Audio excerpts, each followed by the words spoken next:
I'm Marilyn Morson, professor in the continuing education program in School of Health Sciences here at Humber College. What I'm going to show you today is a little bit about using the SimPad versus using VitalSim in the lab spaces. The VitalSim has basic functions, whereas the SimPad allows greater functionality in the use of the mannequins. So this device comes in parts. There are many of them. So this is stored in number 8's bag. There's a blue bag, a gray bag. There is a cord because it needs an electrical. There is one piece for programming. And then this is an external battery. And then another device. So it seems like a lot, but you'll be able to have a print version for reference and then this little video. The first thing to note is that to transfer from using the VitalSim to the SimPad, you just need to unplug this connection, leave it there for the VitalSim, and then from here you know which one goes together. Okay, and once again everything is listed as the numbers. So now this is here, attached here.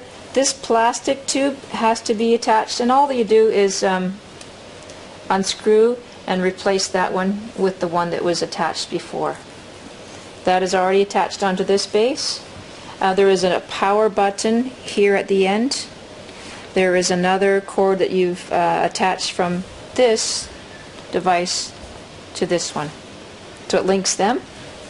This external battery is connected here, and then there's a place where it's connected to a power source which is plugged into the wall. On the programming pad, there are two places to connect something. At the end you'll see power, and then also you'll see this sort of like an internet to relate the two devices together. So these are stored in the office, behind the office E459, in the white cupboards.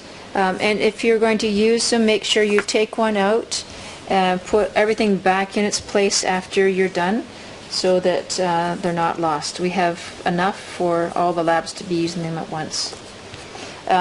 What are some of the things that they do differently? So why we want to use this device is it does give you case studies and case scenarios. You can program in much more like VTAC and the patient coughs, etc., all kinds of different things that that you wouldn't have using the VitalSim.